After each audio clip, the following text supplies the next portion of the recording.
स्वातंत्र्य दिनानिमित्त ज्या पद्धतीनं देशभरामध्ये उत्साह आहे, पंतप्रधानांनी आव्हान केलंय की AI आणि टेक्नॉलॉजीचा वापर केला पाहिजे. तुम्ही सुद्धा महसूल विभाग असेल किंवा नागपूर जिल्ह्यापर्यंत AIचा वापर करताय, काय भावना आहे?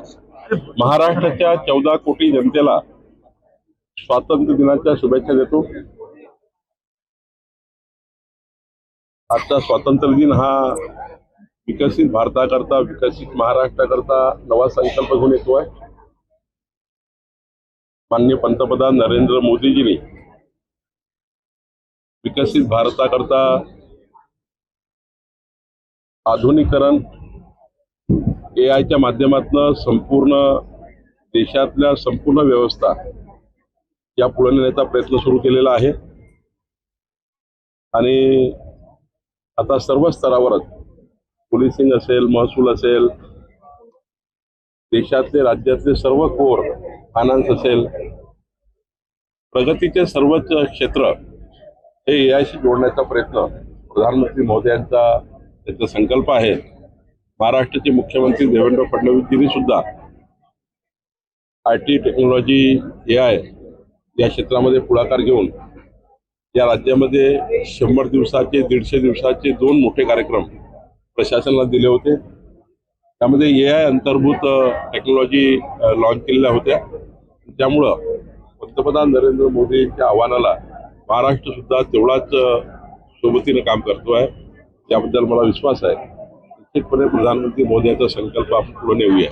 जनगणना सुरू आहे, त्यामध्ये पंतप्रधानांनी असं आव्हान केलंय ज्या पद्धतीने जनगणना सुरू आहे, युवकांनी मोठ्या प्रमाणामध्ये जनगणनेमध्ये सहभाग नोंदवावा. महसूल मंत्री म्हणून तुमचं आव्हान काय? जनगणना मोठ्या प्रमाणात, जनगणनेचं सर्वात मोठं काम महसूलकडेच असतं.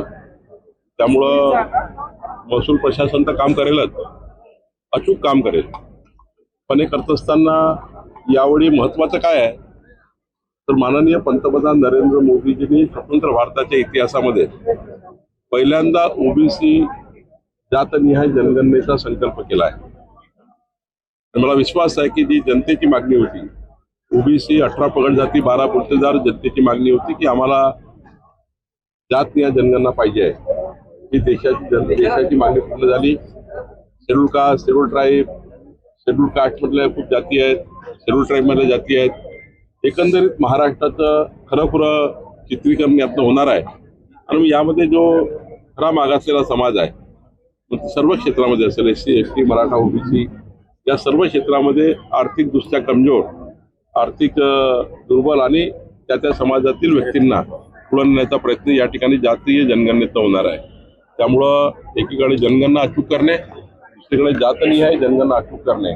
महाराष्ट्राच्या सर्व जनतेला, युवांना, सर्व स्वयंसेवी संघटनांना, सर्व नागरिकांना मी विनंती करतो की आमचं महसूल खातं, प्रशासन या ठिकाणी घरोघरी येईलच, आपली भेट घेईलच, पण आपण मात्र जनगणनेचे सर्वांनी साक्षी व्हा.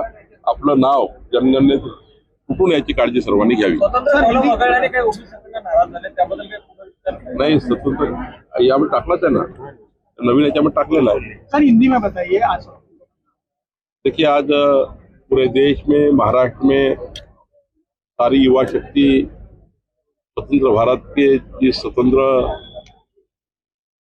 गणतंत्र दिन पर और हमारा राष्ट्रीय त्योहार है, इस दिन पर सारे हमारे युवा एक साथ आकर, हमारे सारे स्कूल के बच्चे, हम सब लोग, पूरी देश की 140 करोड़ जनता और महाराष्ट्र 14 करोड़ जनता आज स्वतंत्र दिन का उत्साह मना रही है. और ये स्वतंत्रता दिन ऐसा है जो नए संकल्प को लेके आगे जा रहा है. प्रधानमंत्री नरेंद्र मोदी जी ने पूरा देश, अलग अलग प्रशासनिक की व्यवस्थाएं, समाज माध्यम से लेकर सारी व्यवस्थाएं AI आधारित, AI टेक्नोलॉजी के ऊपर ट्रांसफर करने की, उसको रिवॉल्यूशन करने की बात की है. निश्चित रूप से प्रधानमंत्री जी का संकल्प महाराष्ट्र के आगे लेके जा रहा है. हमारे मुख्यमंत्री देवेंद्र फडणवीस जी ने 100 दिन 150 दिन के जो बड़े एक कार्यक्रम किए थे, जिसमें प्रशासन को कुछ टास्क दिए थे, सारे हमारे स्टेट के सारे विभाग ने अच्छा काम किया. और माननीय प्रधानमंत्री नरेंद्र मोदी जी का जो संकल्प है कि मजबूत भारत, मजबूत देश, और टेक्नोलॉजी को लेकर हमारे देश को कम समय में बहुत ज़्यादा ऊंची उड़ान हम ले सकते हैं, तो वो संकल्प प्रधानमंत्री ने किया है, निश्चित रूप से सराहनीय संकल्प है। हम सब लोग उनके संकल्प को सामने लेके जाने का, आगे लेके जाने का प्रयास करेंगे। Thank you.